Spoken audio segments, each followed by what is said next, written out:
It was the last night of the year 2000. In a quiet Tokyo neighborhood, most families were asleep, ready to welcome the new century. But inside one house, something unthinkable was happening. A father, a mother, and their 2 children were brutally murdered. And the killer didn't run. He stayed, ate their food, used their computer, slept on their couch. This is one of Japan's most disturbing mysteries. A crime so strange that even after 2 decades, police still don't know who did it or why. This is the story of the Setagaya Family Murders. Chapter 1. The Family Next Door.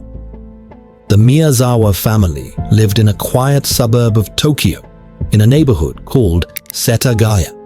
It was peaceful, the kind of place where children played outside and everyone knew each other.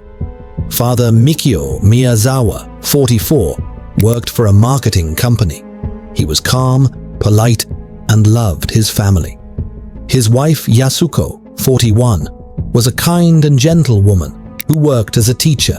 They had 2 children, Nina, 8 years old, full of energy, and Ray, 6 years old, a quiet boy who loved trains. Their home was a 2-story house right next to a small park. It wasn't fancy, but it was full of warmth, a normal Japanese family living a normal life. But on December 30th, 2000, that peace was shattered forever. Chapter 2. The night everything changed. It was around 11:30 at night when something terrible began. Police later believed the killer entered through a small window in the bathroom on the 2nd floor. The screen had been cut open from the outside. Inside, the Miyazawas were already asleep. 6-year-old Ray was the first victim. He was found strangled in his bed. There were no signs he ever woke up. Mikio, the father, heard the noise and rushed upstairs to protect his family. A violent fight followed. He was stabbed multiple times with a sashimi knife. The blade broke inside his body. The killer then used another knife from the family's kitchen to kill Yasuko and Nina. It was quick, silent, and terrifying. Within minutes, the entire family was gone. But the most disturbing part was what came next. The killer stayed inside the house for hours. Chapter 3. The Killer Who Stayed. After murdering the family, the killer didn't leave. He walked calmly through their home. He opened the refrigerator and ate ice cream. He drank tea and melon juice. He sat down and used Mikio's computer at 1:18 a.m. He even took a nap on the sofa. And when he went to the bathroom, he didn't flush. He left bloodstains everywhere, on walls, on clothes, even on the computer mouse. He used the family's bandages to treat his own wounds, and then, sometime before dawn, he simply vanished, leaving everything behind. When Yasuko's mother came by the next morning, she found the door open and the horrible scene inside. It was the start of one of Japan's largest and most mysterious investigations. Chapter 4. The investigation begins. The police were shocked. Crimes like this were almost unheard of in Japan. Within hours, dozens of officers filled the neighborhood. They collected more than 10,000 pieces of evidence: blood, fingerprints, clothing, footprints, food wrappers, everything. What they found made the case even stranger. The killer had left behind almost all of his belongings: a knife bought just days earlier, a hip bag containing sand from California, a hat and gloves, a sweatshirt sold only in a few Japanese stores, a pair of shoes never sold in Japan. They even had his DNA and fingerprints. But when they checked every database in Japan, there was no match. It was as if the killer didn't exist. Chapter 5. The Mystery of the DNA. The blood left behind belonged to a man. The DNA showed he was of mixed descent. His mother, likely from southern Europe. His father, East Asian. That clue opened new theories. Was he a foreigner living in Japan? A soldier? A traveler? Someone who had been in the nearby American military base? No one knew. Police believed he was young, maybe in his 20s, slim, about 5 feet 7 inches, and possibly athletic. He wore clothes in size medium. He also left signs that he had hurt his hand during the attack. Even with all that, he disappeared without a trace. No records, no witnesses, no CCTV footage. It was like a ghost had walked into the house and walked out. Chapter 6. Clues that made no sense. Detectives followed every possible lead. They found that the knife had been purchased from a store about 20 miles away. They found traces of sand inside the bag that came from a desert in California.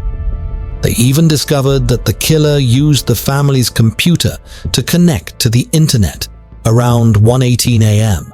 and again later in the morning. One search was for a local theater. Another showed he opened a website for the Shibuya skating rink. Was he local? Was he curious? Or was he mocking investigators? No one could make sense of it. The killer had left behind too much evidence, more than almost any case in Japan. But none of it led anywhere. Chapter 7. What kind of person could do this? Experts believe the killer might have known the area well. He climbed through a small window, avoided detection, and moved quietly through the dark. He also knew the layout of the house, where the kitchen was, where the computer was, and which door led outside. But there was something even more chilling. The level of calm. Eating food, using a computer, sleeping on the sofa. Those aren't the actions of someone panicking. They suggest someone who was comfortable, maybe even proud of what he'd done. Some psychologists say he might have been emotionally detached or mentally unstable, possibly someone with antisocial tendencies. Others think he was simply trying to erase evidence or confuse the police. Whatever the reason, his behavior remains one of the strangest aspects of this entire case.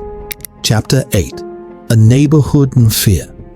After the murders, the entire Setagaya neighborhood changed. Families moved away. The park behind the house was closed for years. Neighbors said they couldn't sleep at night. They felt someone was still watching them. The Miyazawa house remained untouched, frozen in time. Curtains still hung on the windows, toys still sat on shelves.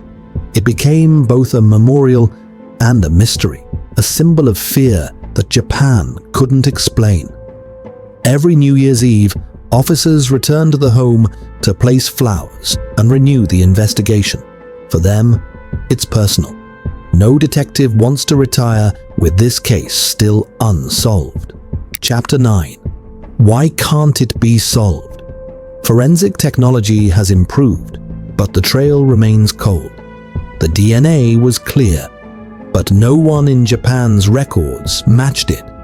If the suspect was a foreigner or someone who left the country quickly, his information may never have been stored.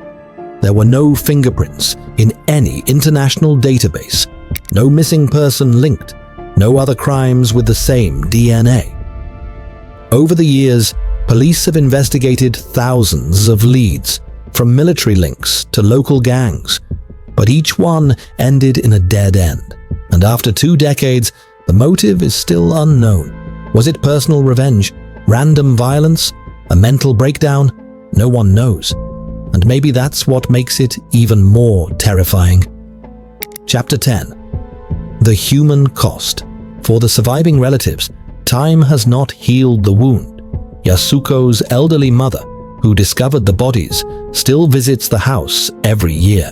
She places flowers, lights incense, and prays for justice. The family's home still stands, old, quiet, locked away behind barriers. Police sometimes reopen it to to re-examine evidence with new technology. But for now, it remains frozen, a reminder of what happened that cold night in 2000. The tragedy also changed Japan's laws.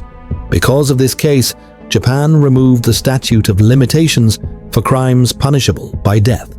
That means this case can still be solved, no matter how much time passes. Chapter 11. What the case says about us. The Setagaya murders haunt Japan, not just because of the violence, but because of the silence that followed. In a country known for safety and order, this crime shattered that image. It made people question, how can someone do something so brutal, leave behind so much evidence, and never be caught? Maybe the most disturbing part isn't the blood, the knives, or the fingerprints.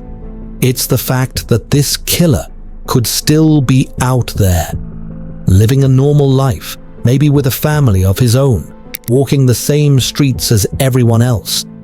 Every year, police still post reminders, hoping someone will come forward.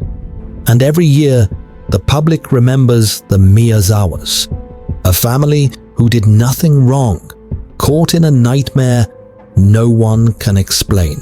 The Setagaya Family Murders remain one of the most chilling and unsolved crimes in modern history. A killer who didn't hide his presence, yet vanished completely. A crime scene that screamed for answers, but only gave questions. What do you think happened that night? Was the murderer someone close to the family, or a stranger who slipped in from the darkness? And how could someone so careless, so visible, remain free for more than 20 years? Let me know your theories in the comments. And if you want more stories like this, real, raw, and unforgettable, don't forget to like the video, subscribe, and stay tuned for the next episode of Cold Case Uncovered. Because sometimes the coldest cases never really die.